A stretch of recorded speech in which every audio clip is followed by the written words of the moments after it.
Hey friends, welcome to Bokeh, a podcast exploring the ever-blurring lines between the personal and business lives of professional photographers.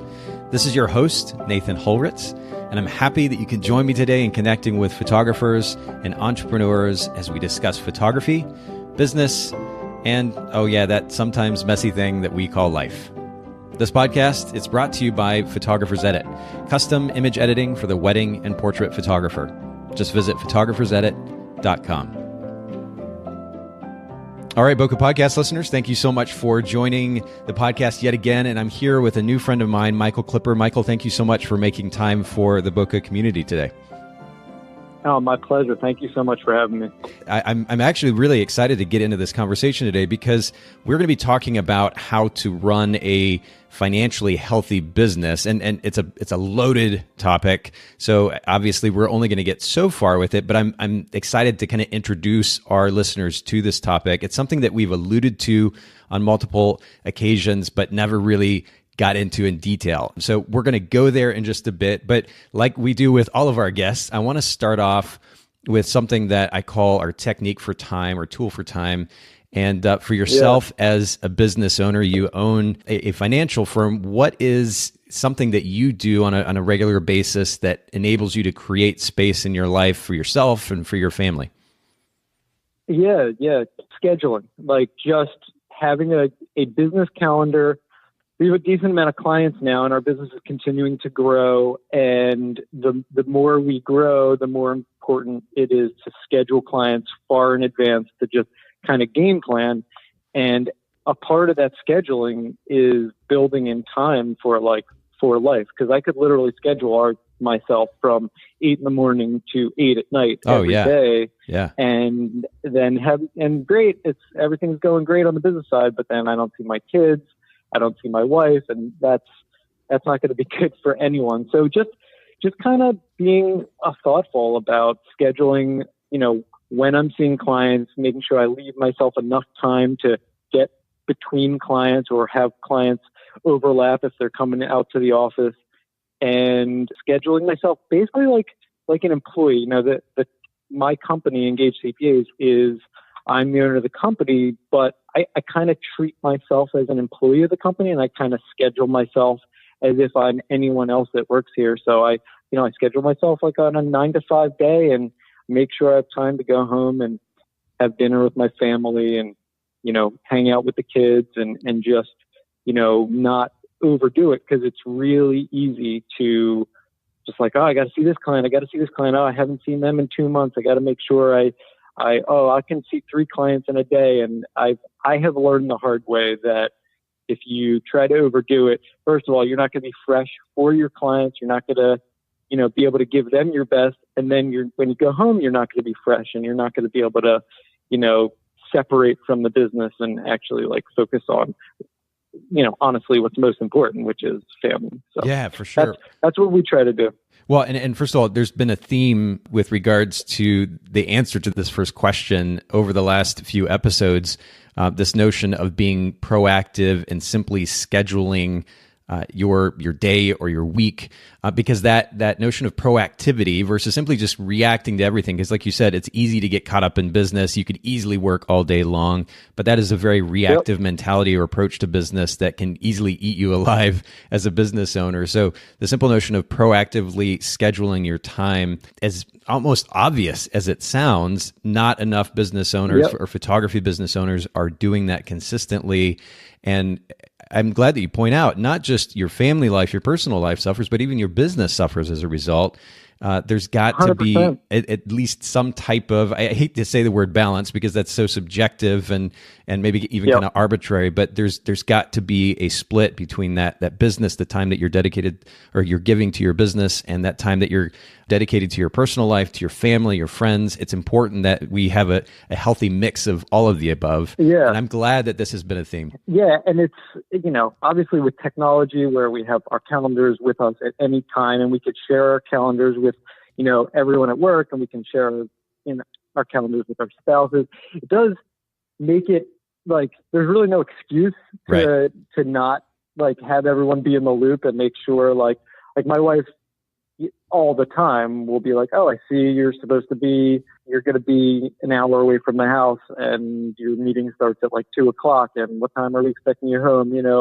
Are you picking up one of our daughters from gymnastics? And it's like, it's like she knows what's up and she knows what's going on. And like, it keeps me like, oh yeah, I guess I didn't really schedule that great. And then I'll change it and I'll adjust the timing accordingly. So it's, anyone that says they have it completely figured out and does it perfectly, I don't know that they're being 100% honest, but for sure, it's, there's a lot of good tools and just communication to making sure that everyone's on the same page and the schedule's good. And, sending people invites through the calendar is so valuable for us to make sure like, oh, that client didn't accept the invitation. And, because, people cancel meetings all the time and then that just changes the whole schedule. And so you have to be able to kind of adapt on the fly. But it keeps it interesting. Well, there's a certain amount of accountability there, as you pointed out, which is good. And also you mentioned tools or technology. Is there a particular calendar system that you're using? Are you just using Google Calendar?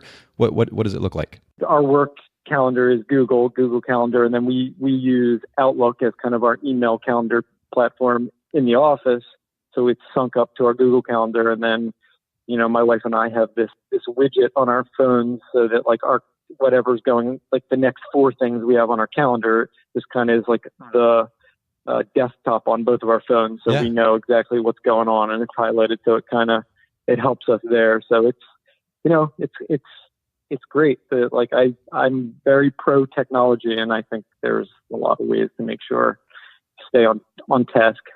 Well, and again, it may seem like an obvious point, but we live in 2018 where we have this wonderful technology that, as I've pointed out in past episodes, it's either free or inexpensive. There's really no excuse, as you said earlier, not to be taking advantage of these tools for the sake of not only efficiency in the way that we run our business, effectiveness in the way that we run our business, but ultimately creating that freedom and that flexibility that is really probably the biggest benefit of running our own business, that sense of control, if you will.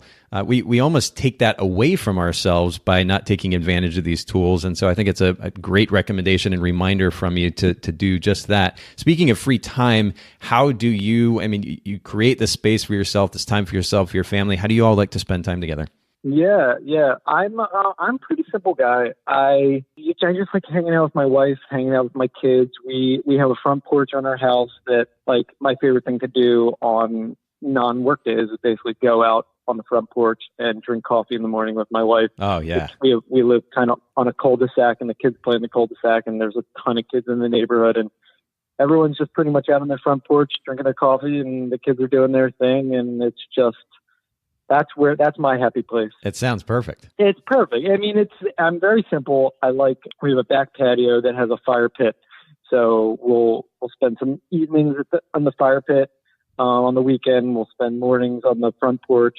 And, it's just eating dinners is really important. Like going out, my family loves food. We're definitely foodies and we love to, try new restaurants and have the kids try different kinds of food, even though they're incredibly picky little girls. It's just kind of just trying to enjoy life and focusing on the family and that's pretty much it.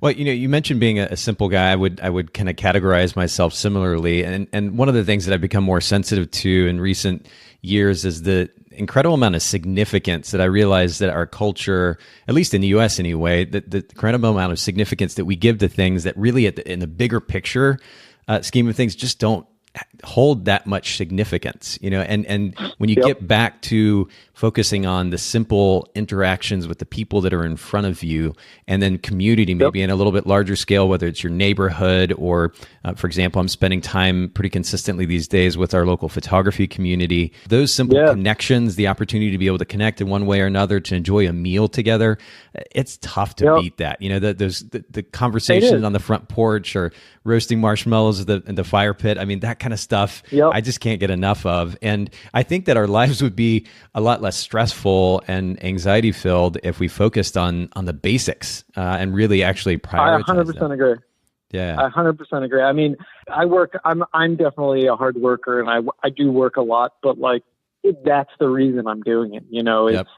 It's not for as much as I love doing what I do for a living, I'm doing it so that I can kind of spend this time and enjoy this time and go on vacations with the family. And that's where it's at. That's the most important thing at the end of the day. Like, that's the reason to be a success and to have a healthy business for any of our clients is to do the stuff we want to do. And obviously that's going to be different for everyone. Everyone has different priorities and different things they want to do with their life. And some people want to travel the world and see different exotic places. And some people want to sit on the front porch and drink coffee. And there's no right answer or wrong answer. It's just, having the ability, from the success of your business to be able to do whatever it is that you want to do, I think is a great thing.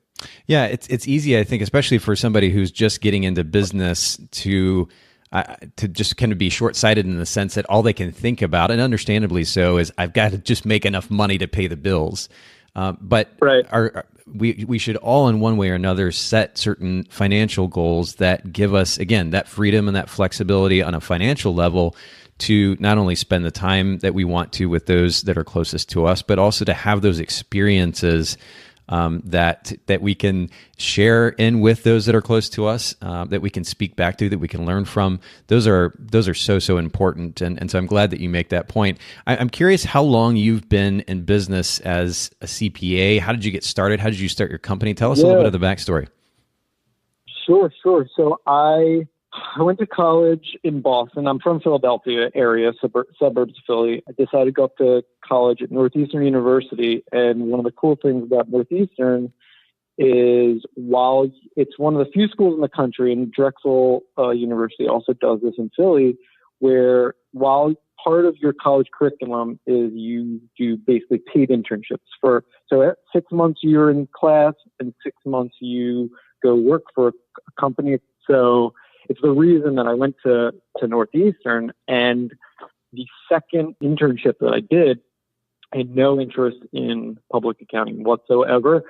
I took an accounting course in high school, and accounting just immediately made sense to me. It's just one of those things where I was a good student, but not like an amazing student. But accounting just made sense. My dad owned a small business. He had an accountant, and the accountant mentioned to him that he was interested in bringing on an intern. And it was just one of those things where it was like, I don't really want to do public accounting, but I need the credit, and it'll be something for the resume. And I'll go kind of just check this out. I'll work 6 months at this company, say I have the experience, and all is well. And so I did this 6-month internship at this small public accounting firm, only 3-person firm. It was like, okay, I can actually see myself doing this. There was a lot about it that I didn't understand when I thought oh, there's no way I'm going to want to do this. I didn't realize how much accounting was really about just, relating to people and communicating to people and figuring out, what they're trying to accomplish, and then taking those numbers and explaining them, and, how much effect a good accountant could have on someone's business. And so at the end of that 6-month period, I was like, this is interesting. This might be a road I want to go down. So upon graduating from college, I basically had 2 routes. I had an opportunity to go to work for the FDIC, which is like a quasi-government agency, or I could work for this tiny little accounting firm. And it just felt right to go the tiny accounting firm route. And I did that. That was, 14 plus years ago. And I spent some time there. I spent about 4.5 years at another slightly larger firm to get some additional experience in different kinds of accounting. And then with about 9 years of experience working for other people, I learned a lot of really good things, but I also learned a lot of things that I thought could be done better in public accounting. And I thought where public accounting firms in general were kind of missing the boat. I mostly took the stuff that I learned that you shouldn't do, and I said, I'm not going to do these things. I think there's a better way to do this. And I created my firm, and that was about 5 years ago. And, we continue to improve.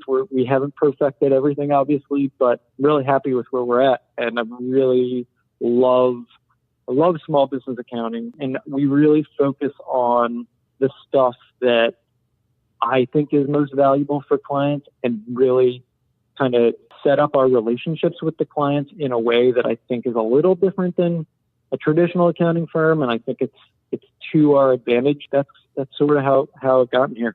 So you mentioned the significance of relationships earlier, and this is interesting. I mean, the topic of relationships is kind of a theme that runs through our podcast anyway. And as artist types who listen and photographers who listen, and they think about a CPA, and relationships may not be the first thing that comes to mind. I think it's funny how at the end of the day, it really is just that it all comes back to relationships, both on a professional level and certainly on a personal level.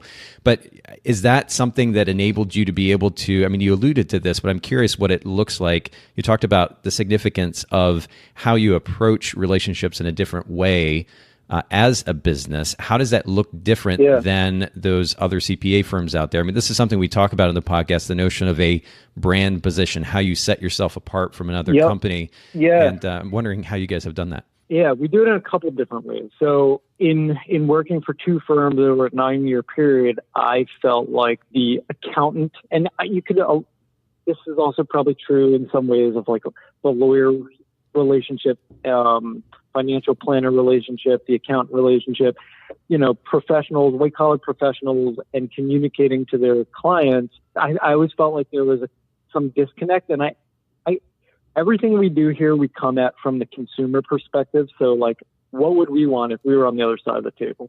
So one thing that I learned early on in my career was that, first of all, clients want to know what they're getting up front. They want to know what the scope of the work is, and they want to know what the cost of that is. And I think that's huge, because you can have an amazing relationship with your accountant. And both firms I worked with, in most cases, did really good work and had good relationships while they were out at the client, doing the work and communicating to the client. But where the disconnect was they would say, okay, we project our cost for your work is going to be $10,000. And then they would go and they would do the work, and it would take them 20% longer to actually do the work. And instead of it being a $10,000 bill, a month after they did the work, they send an invoice for $12,000. And now it's like all that goodwill that you built up and all that time you spent with that relationship, you just killed it by like this client getting this bill a month later. That's like, whoa, this is like a lot more than you said it was going to be. What's the deal with this? And then you have to explain, and then you have to potentially write off the difference to save that relationship. And then like they don't care that what you did and why it took longer. They just know like this is a lot more than you said it was going to be. Yep. And I have to interject here. So there are a couple of points that are interesting to me. First of all, what you're talking about, really, we could sum up with the phrase managing expectations appropriately or effectively. If we don't proactively manage our clients' expectations from the get-go, clearly communicating what service it is that we offer, what that process looks like, and then making sure that they feel taken care of through that whole process, we stand to kind of lose in that relationship. And I think that's really, really important. Oh, I agree. Yeah. And as a result, of course, our business can potentially suffer. Yeah, no doubt. And, at the end of the day, I know that like if I have construction done at my house, like if I have my basement finished and the contractor comes out and says it's going to cost $30,000, and then at the end of the month-long process, it costs $40,000, I'm going to be like, you're going to be frustrated. I'm going to be more than frustrated. Yeah, I'm going to be upset. I'm going to be throwing things. But yeah, and it's like I, as a consumer, come at that as like I want to know before you do anything what the scope is and what that cost is. And it's really not that difficult to do that. I mean, as long as you clearly understand what service you're offering and you're just proactive in communicating that, both probably in writing, but then also in person. There's really no excuse for not doing it. The other thing that you pointed out there that was interesting to me is the fact that a client, if you do in some form or fashion mismanage expectations or screw up in any other way as a business owner, the client doesn't care about the reasons why. And this is something that I just saw happen in an online interaction just yesterday in a Facebook group. Was somebody was essentially trying to defend themselves for their business's behavior rather than just, and kind of explain it away, rather than just simply empathizing with that client, the behavior of the business, how they fell short, and then explaining to them very quickly, not only how they're going to be compensated for that, but also how they're going to make up for that, what they're going to do to address that particular issue in their business, so that that client knows that they actually, this business owner actually cares, right? It's so easy to get defensive, and understandably so. Sometimes maybe that client's in the wrong, but at the end of the day, if we're not very, very quick to empathize and then just simply address the issue at hand, again, we stand to kind of lose as a business owner. And so I'm glad you make that point as well. Yeah, no, absolutely. Yeah, I sort of, and this isn't always 100% true, but, the concept of the customer is always right. Like, we try to use that as much as possible and like work in a way that like the client's always going to be satisfied. And if anything happens, we'll take the blame for it, even if we shouldn't. So in that mindset, my feeling was the advantage accountants have over a lot of businesses is that for the most part, their work is recurring, meaning if we have a client and we help them review their books, and we help them do tax planning, and we help them do their tax returns, and we're available to them to answer questions throughout the year. Like, typically, that's not a one-off. That's like an annual thing that needs to be done. So you're building. So if you do a good job and you communicate properly, the advantage is you sort of know what that time commitment is, and if you manage it right, that client should be with you for years and years and years to come. So what we do to kind of fix that, the accountant is, keeping track of their time, and then you get an invoice for more than was expected, is we don't have any timesheets. We don't keep time. We don't do time billing. Everything is fixed fee. This is the scope. This is what we charge. And if we go over that time, that's on us. And oh, by the way, if we're more efficient than we expected, then that's cool too for us. So we just want our clients to know exactly what the fee is and what the scope is, because we don't want to focus on that. We want to focus on the client. We want to focus on not tracking our time, but tracking like how the client's doing, what is happening financially, and just putting 100% of our energy into that relationship and not thinking at all about the billing side of it or the invoicing side of it or why something took longer than we planned it to take. And at the end of the day, sometimes it takes longer, sometimes it takes a little less long, and it all kind of evens out over time. Sure. And that's why we do it that way. Yeah. Well, and naturally somebody who is going to a CPA or an accounting firm there's that kind of stereotype that, an accountant or a CPA is going to be this dry personality who's only numbers driven. And you guys are kind of breaking that mold where, first of all, I have to say, like, it's interesting that you understand the time cost to your business because of the repetitive nature of your business. And photographers are actually in a very similar place in this sense. They know how long on average it takes to handle a portrait client or to handle a wedding client. So creating that awareness upfront is important for the sake of then being able to kind of proactively manage your time and make sure that you're not getting used. But the flip side of that is it then frees you up to do the very thing you're talking about, which is to focus on the relationships. And I love that is a focus. And speaking of the similarities to photographers in the photography industry, I mean, your accounting firm works with creatives, especially with photographers. What was it that drew you specifically to our industry? We like working with interesting people. Like, our job is basically to communicate. I mean, 95% of what I do is sit down and just talk to people about their numbers, about what's going on in their life, about what we're trying to accomplish, about setting goals. And it's interesting to work with people that are a lot different than you. And the reality is I am not a creative. I was not blessed with, any artistic ability. And I live vicariously through our clients in a lot of ways. And yeah. And our clients are so interesting, and we provide a service that a lot of them did not necessarily go to school for.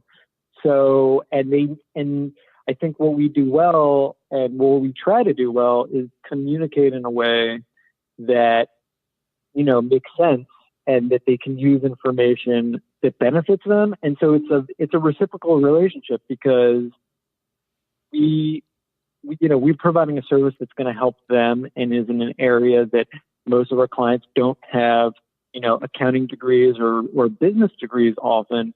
And they utilize us for that. And we get, obviously we get them as a client and we get a fee for that, but we also get that interesting, like there's so many interesting creative clients that we have, and it just keeps what we do interesting and enjoyable. And like, I look at our client roster and it's unbelievable. I mean, 95% of the posting that we do in social media on like Facebook and Instagram is just like kind of highlighting the crazy, awesome stuff that our clients are doing. And that's like, it's the best advertising in the world because our clients are so awesome and are creating all these amazing, whether it's food, whether it's photography, graphic design, like they're just like unbelievable. And we really are in awe of them. It's really cool. Well, that's cool. And it's neat to hear the passion kind of come through in your voice too, as you're talking about this client. Specifically photographers, what would you say are the biggest points? And we're just going to kind of get into this topic of running a financially healthy business here. What would you say are the biggest struggles or difficulties for photography business owners when it comes to finances? So the biggest struggle that I have seen, and it kind of goes back to what I was talking about, which is different with our business, is, because typically a typical photography company, and I'll just use like a wedding photography business as an example, a typical wedding photographer, it's not recurring business. Every year is kind of a new year, and every year, although, you're getting referrals from past clients, every year is in and of itself. And so cash flow, and also it's also a seasonal business to a certain degree, depending on where your business is located. So it's understanding that, like, okay, in the spring and the fall, there's a ton of money coming in, but then in the winter and the summer, there's not so much money coming in. Making sure that there's enough money set aside in the bank account to cover those lean months and to pay that owner or owners whatever they're looking to take out of the business, and just game planning appropriately for that. So I would say the cash flow conversation is something that we talk about with our clients all the time, and kind of try to project as much as possible. One of the things we do that's always built into the service we provide is kind of tax planning. And what goes along with that is, okay, it's May 18th. There's, 7+ months left of the year between now and the end of the year. What do you expect is going to come in? What do you know is coming in sales-wise? How many more jobs do you think you're going to book between now and the end of the year? How many deposits do you expect to get for 2019? And then we take that and we figure out what the expenses are. And then we say, okay, well, this is where you're at right now. This is what you're telling me you expect is going to happen between now and the end of the year. This is where you should be at the end of the year. And I think that is maybe the most valuable thing we do, because if you're a business owner, it doesn't matter whether it's photography business or not. You have to live in the moment, but you also have to look ahead, and you have to plan, and you have to plan for the worst. And if it works out a lot better than the worst, then you're going to be in really good shape. But always plan for, okay, well, I'm expecting to book, 5 more weddings between now and the end of the year. And if it's only 2, you got to plan for 2 and make sure that there's enough money set aside so that if it is only 2, you are not borrowing money from family or going out and get a line of credit or whatever, right. Some businesses obviously have to do. Well, and again, this is the difference between a business owner who is proactive versus reactive, right? And Yep. You talked about business owners or photographers being in the moment, and it's true. That is just a tendency that I think we have. I've certainly been guilty of it as well, especially when it came to money. But the reality is, if we're going to create not only a business doing what we love, but a sustainable business, we have to look at the big picture. This is true when it comes to goals, which of course trickles down to the business model that we create, the clients that we're going after. But then certainly when it comes to managing our finances, we have to look at the big picture. We have to think about cash flow. That's so, so important. And then to even go further than that, the big picture, thinking about, okay, let's say I'm a 30-year-old wedding photographer and business is amazing and I'm booking, 40, 50 weddings a year and I've got a couple associate shooters and, cash flow is great. I could pay all my bills. I'm making a nice salary. Then you start thinking ahead, like, okay, what does this business look like when I'm 40? What does it look like when I'm 50? Like, how do I turn this? You don't see a ton. You see them, but you don't see a ton of 50, 55-year-old wedding photographers. And, it's a grueling business. It's carrying around heavy equipment. Like, the body can only take so much. So game planning, both short-term being like 1 to 5 year period, and then also long-term, like, okay, what's our 15-year game plan? What are we trying to accomplish? What steps do we need to take to make this more of a passive income stream business where I can still pull a salary, but I'm not going out and shooting, 35 weddings a year myself. Yeah. So those are also conversations we have. It's easy to get excited about the incoming money, especially when it's really good and not think, again, long-term, as you were saying. I don't know how much of this is true for other photographers and business owners, but I didn't grow up in a financially rich family. And so when I started to make, even see a check be handed to me for $1,000 or $2,000, $3,000, these were really, really big numbers to me. And there was this natural inclination, again, just to kind of be in the moment, as you were talking about earlier, and be really, really excited about that money right now, and then maybe what I can go do with that money. And to be fair, I mean, I was only about 20, I think, when I started my business, so I was just all around very immature. But I just had a very limited perspective when it came to managing my finances, and certainly a very short-sighted one. And I wasn't thinking about the longer term and not only cash flow, but what this meant down the road. Yeah. Now I'm working not only on my company, Photographers Edit, and working on growing that, but I've got 2 additional kind of longer term business ideas that I'm working for the sake of the long run. And I'll also mention, you use the word passive income, and this is a word that I've used a lot over the years. It's one that became, I think, pretty popular when a book called The 4-Hour Workweek came out. Tim Ferriss wrote this a number of years ago. And it was interesting because at the time that the book came out, I was in the process of creating Photographers Edit largely for that purpose. I was a wedding photographer. I shot for about 10 years, but I wanted to create a company that would generate income for me in a more passive manner that would give me more freedom, more flexibility. But the thing that I kind of lost perspective on was what that idea of passive income meant. I was able to build the business to a place where I was only working 3 or 4 hours a week at times. But what I didn't think about, again, was a longer term and actually putting a little bit more time and energy and investment into that business for the sake of a longer term sustainability. And I missed out on opportunity to have grown the company 5 or 10x where it is now because I was a bit short-sighted with this obsession with passive income, this idea that I could have the freedom to just kind of sit around and do whatever. And as opposed to maybe spending an additional 10 hours a week growing that company. So the idea of passive income is that idea, very simply, that you were sharing a second ago, which is that you don't physically have to be involved in your business 24/7. We're not suggesting that you create a company that doesn't involve you working, but simply something that is much more sustainable. And certainly as you get a little bit older, it frees you up a little bit to kind of minimize the physical burden that comes from being a wedding photographer.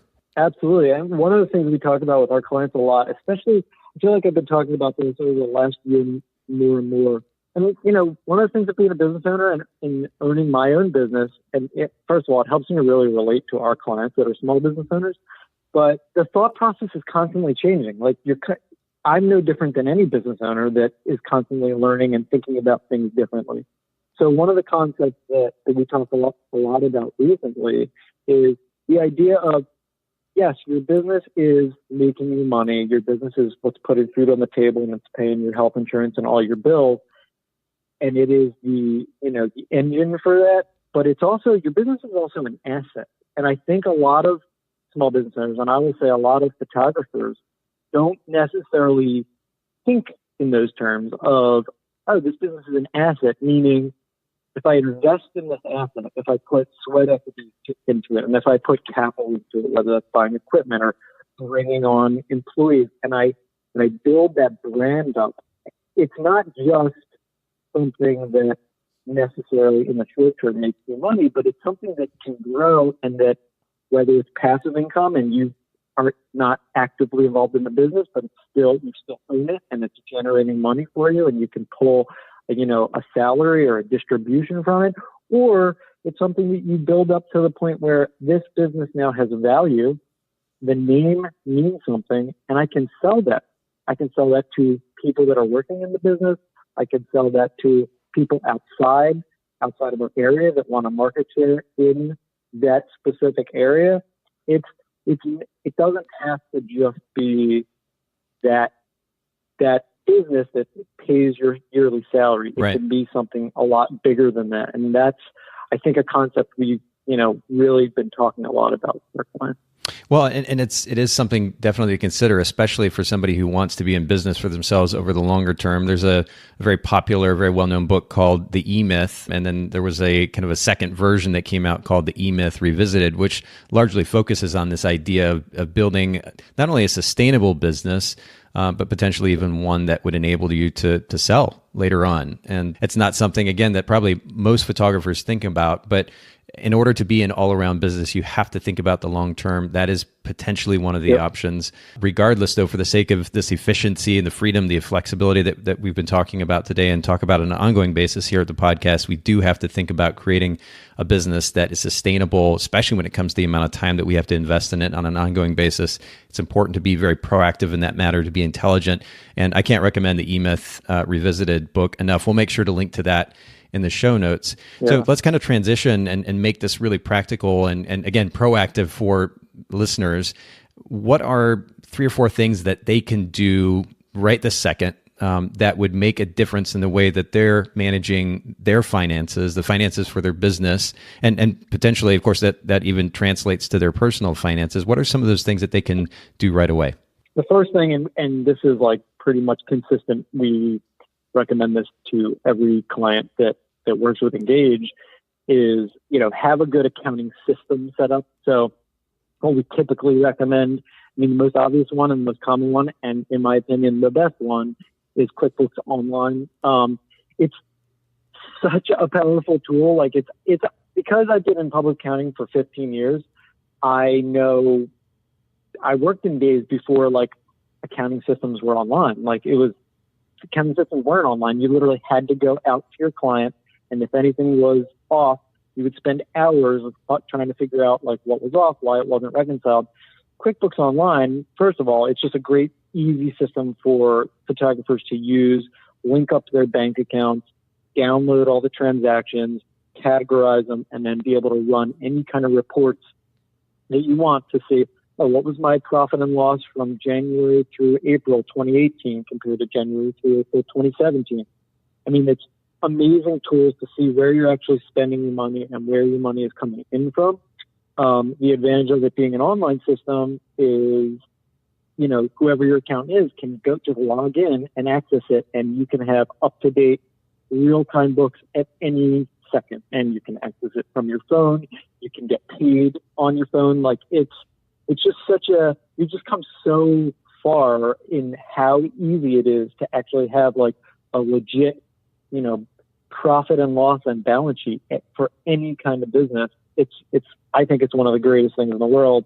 Well, and you mentioned being in the system for 15 years, or in the industry for 15 years now. And I think back 15 years and what QuickBooks used to look like, being a piece of desktop software, first of all. And then, as you mentioned, like if you had to share that information with an accountant, I still remember like when I'd have to export a file and then burn that to a CD and then take that CD to my accountant. The fact that it's so easily accessible now, not only to photographers as they're on the road, they can handle their finances on the go, mobily or otherwise, but then also to be able to share that information with your accountant so that, like you said, that information is consistently up to date. That's really important. The other thing that you mentioned too, and maybe you're going to dive into this in even more detail, but the reality is that I think most photographers, business owners, and I certainly speak from experience, is their kind of their mentality and approach when it comes to working with a CPA or an accountant, and even using something like QuickBooks QuickBooks is I just need to put the numbers in there so I can do my taxes.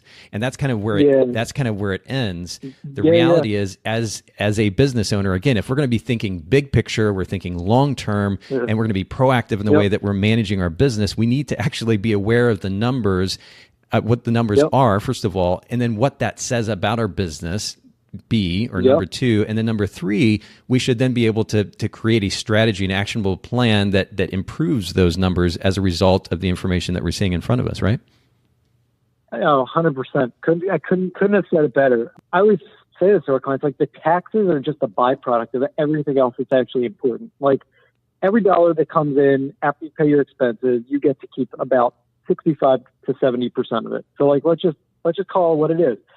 This is actually an area that I think messes with a lot of, especially newer business owners, newer photography business owners, is the idea that, like you said before, like, oh, we're able to like bill out, $1,000, $2,000, $4,000 for a wedding package. It's a lot of money when you first start a business. So there's a couple things with that. First of all, that $4,000 that came in, probably 10 to 15% of that is going to go out the door for, second shooters and print costs and album costs. So you're left with about 85% of that, 80 to 85% of that is going to be your gross profit. Then you got overhead expenses, you got, insurance and professional fees and auto expenses and all that kind of stuff. Even a small photography studio is going to have $12,000 to $15,000 a year of overhead expenses. So now you're not left with that $4,000. Whatever you are left with, let's say it's $3,000 of that $4,000, 30% of that doesn't belong to you. And that's like a very important concept because people you're basically just holding that 30% for the IRS in whatever state you live in, and just like know that that's not yours. I think that's actually the most important thing, is the concept of this money that's sitting in my bank account, not all of it belongs to me. And like once clients like kind of get that concept of, okay, not all this money is mine, I'm either going to pay quarterly or I'm going to have withholding on my payroll, that's huge. But just taking that back to QuickBooks is that's the tool that helps you understand like what you are making per job and what your gross profit percentage actually is and what that actually means. And if I did 20 jobs last year, 20 weddings last year, and this year I'm on pace to do 30 weddings, what does that actually mean? Because I might be billing out an extra $40,000, but what am I actually left with after, I've paid for all my costs? And a good accounting system like a QuickBooks Online, obviously a good accountant that can explain that to you and go over it with you and teach you how to use it efficiently so you're not intimidated by the system. Because it can be scary. Like if I wasn't an accountant and I owned my own business and I didn't know QuickBooks and I didn't know, tax law and that kind of stuff, like it is intimidating. It is scary. But it doesn't have to be. And when it's not, and when you get in front of it, it's actually, we've found it's very empowering for people to make decisions with their business if they know what to expect and they know what 10 extra weddings actually means to their bottom line. And then once you know that, the next step is that now you make informed decisions. Now you're not just like your business is kind of like organically doing its thing, but you're actually like making informed decisions that are, improving your situation and improving your long-term company's decision. And all that goes back to having like a strong accounting platform. And then the last thing is setting goals. One of the first things, anytime we have a new client meeting, typically one of the first things we'll ask is, what are we doing? Why do you have this business? Like what? Okay, I get it. You got to pay for your rent. You got to pay for your mortgage. But like, you could have done that by going out and getting a job. Like why? Yeah. Why did you start this business? What's the long game? Like, what are we trying to accomplish here? And I think by the way, if you don't have an answer for that, that's okay. Like, not everyone's going to know exactly what they want to do, but I do think it's important to think about it and start planning little things. Maybe you take 1 year at a time, or maybe you say, okay, in 10 years, this is where I want to be financially. This is where I want my business to be. all right, what does that actually look like? What do we have to do in sales? How much do I have to grow my team to actually get there? And that's where that proactivity comes into play. Well, I'm going to comment on both of these things that you talked about, both the financial management side, specifically having a system in place, but then also setting goals. First of all, you mentioned the significance of an accountant in conjunction with the software. And, I think about fear, the notion of fear. So much of our fear comes from a lack of understanding or even assumption. And I remember when I used to procrastinate when it came to even something like paying sales tax, what I realized was the moment that I went in to do this thing that I was just dreading doing, I realized it was only going to take me 15 or 20 minutes and I was done and I could move on. We tend to kind of build things up in our head because of one misunderstanding or another, because of assumptions that we're making. But the reality is it's probably not as bad as it may seem. And having somebody like yourself come alongside and say, hey, look, this is what this information means. This is how you handle this thing. I've got your back. I'm going to help you. That makes all the difference in the world to feel like somebody's on your side, giving you a hand, especially with something that you may not fully understand. So I'm glad that you pointed that out. When it comes to setting goals, I mean, this is, again, a theme that has been running through our podcast episodes. And I love that you make this point, the significance of setting goals. And I think it really starts with the personal or the individual goals that this business owner may have, understanding what they're trying to actually accomplish with their life, their so-called why, their value system. Let that trickle down and affect the business model that they're then going to build. And like you said, they could have just gone out and gotten a job. Why is it that they're even doing photography in the first place? They have to understand that. There's going to be a pretty deep understanding of that, because running a business can be difficult. If you just got into photography because you love equipment or you, quote, like art or whatever it might be, that's only going to carry you so far. That so-called passion may only carry you so far. Having a bigger picture why, a meaning that drives what you do is so important. And then ultimately, once you've developed that business model based on those personal goals, you can establish the target clientele that you're going after. And then you can also set the appropriate financial goals, understanding how many clients you have to book. If you're a portrait photographer, a wedding photographer, a commercial photographer, or otherwise, you understand specifically the target market that you're going after, what you can charge them, and then how many of those clients you need to book in a year based on the financial goals that you have personally and professionally. It really is about understanding your goals, the bigger picture that is going to enable you to be a much more successful and healthy business. And so I'm glad that you make that point. Absolutely. Yeah, no, it's all those things are, if you're driving your car at night and your lights aren't on, you're going to run off the road. So it's like all of these things are your lights. You have to know where you're going. Ooh, I love that. I literally just came up with that. But it's a great analogy. It really is. I mean, I use horrible analogies all the time. That one wasn't awesome.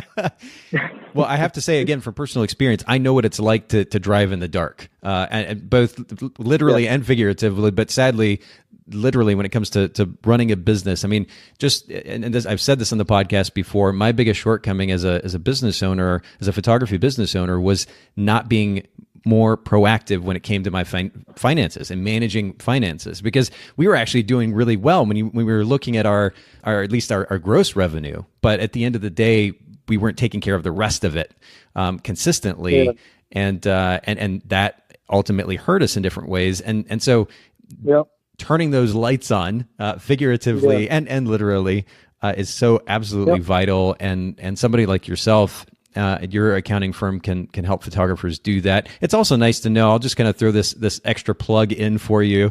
This certainly wasn't planned, but to know that you've got an accounting firm and a CPA who knows your business, knows your industry, knows what you're going through is really, that makes a big difference too. Because if you're just kind of randomly choosing a CPA or an accounting firm just based on something that you found online, or maybe just an individual referral from somebody random, it brings a whole different level of fear and apprehension along with that, versus meeting with somebody that understands your business, how things work, what your fears are, what your struggles are. It makes all the difference in the world. So speaking of that, I appreciate that. Oh, no, absolutely. And I'd love for you to go ahead and share the information about both your website, social media, maybe any resources that our listeners can go to online. Yeah. So, we're an accounting firm. So our social media game is way worse than pretty much every person listening to this. But it's good for an accounting firm, I think. That's a caveat I'll use. Oh, and before I actually say that, the one other thing I did want to mention is, having a good accountant is good and important, but the concept of having a team around you, in addition to an accountant, have a lawyer that you trust to review contracts, have a financial planner, having that team. I think we believe in that team concept of basically surrounding yourself with people that do things well that you don't necessarily do well. I do this in my own business. I think it's super important. I recognize I don't do everything as good as I can, and I need to surround myself with people that are great in areas that I'm not great. And I know you listen to Gary Vaynerchuk. I'm a big fan of Gary Vaynerchuk, and that concept of focus on what you do really well and get people around you that do things you don't do well. I do believe in that concept a lot. Well, and I have to add that comes from actually making an effort to get out and connect with people. And I was reminded of this, and really I'm reminded of it on an ongoing basis. In fact, I even just posted something on my Instagram account about it today, but I was at a photographer get-together, a local photographer get-together yesterday, and one of the photographers was talking about the value in getting to meet with other photographers who have this particular strength or that particular strength. And you may be able to benefit from some of the information that they share through social media, but there is absolutely nothing to replace that in-person interaction. And it amazes me the excuses that photographers will make to not drive 20 minutes to go to a restaurant or to a coffee shop to meet with people, when the reality is that community, that photography community in your area is kind of like that team that you're talking about. They can kind of rally behind you and help you and encourage you.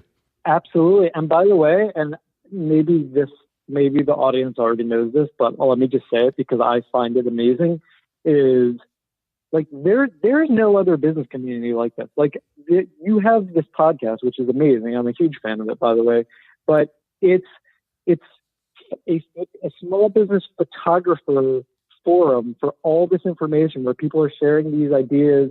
And photographer, one of the reasons our business has grown is because of our own clients that know all these other business owners and communicate and work together. There's not a lot of other industries that operate in this communal, let's share information, let's share resources way.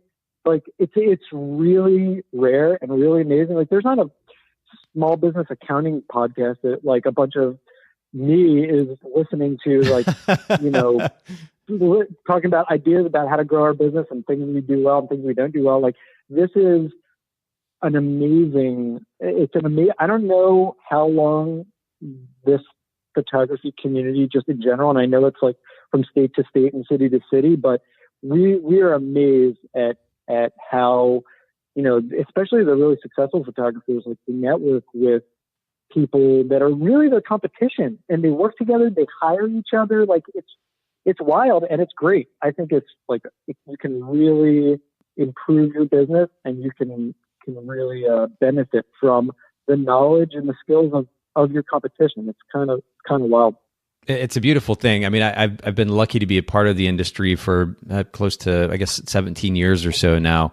And we've seen that move in the direction more and more of community over competition. This is something that a group called the Rising Tide Society, you hear that phrase from them quite a bit, but the significance of community over competition, rallying around each other, supporting each other. And then, as we were talking about, looking to others to kind of fill those gaps in your business and maybe even in your personal life too. Things that maybe you're not as good at. There are others out there who are good at those things. They can help, they can share from personal experience, they can give advice.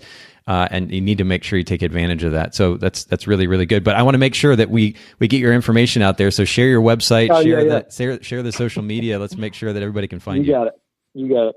So our website is just the name of our company, engagecpas.com, ENGAGE CPAS. That's our Instagram, also at engagecpas. And our Facebook as well. So definitely check us out.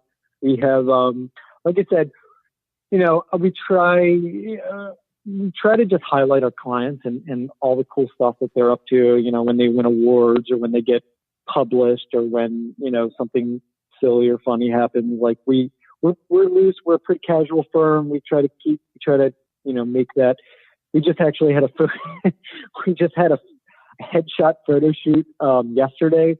One of our clients came out and did, and if you just look at a couple of the pictures of the photo shoot, you'll get an idea of we're not a typical accounting firm. But yeah, if anyone has any questions, I think there's toilet paper involved, isn't there?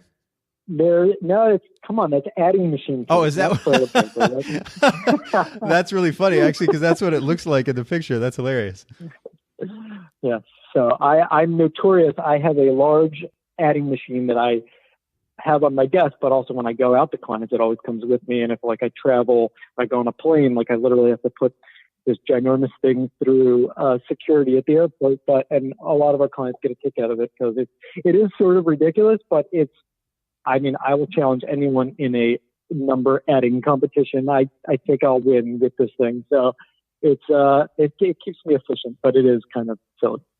Well, I am mind. Well, we'll have to make sure. Certainly, we'll link to these accounts and the website in the show notes. But I have to tell photographers, go check out the Instagram feed. I'm actually on it right now, and it is quite entertaining. And I love that you guys kind of break the mold of the stereotypical financial firm. You guys make sure you go check out Engaged CPAs. Thank you so much, Michael, for making time for the Bokeh Podcast today. Really can't thank you enough.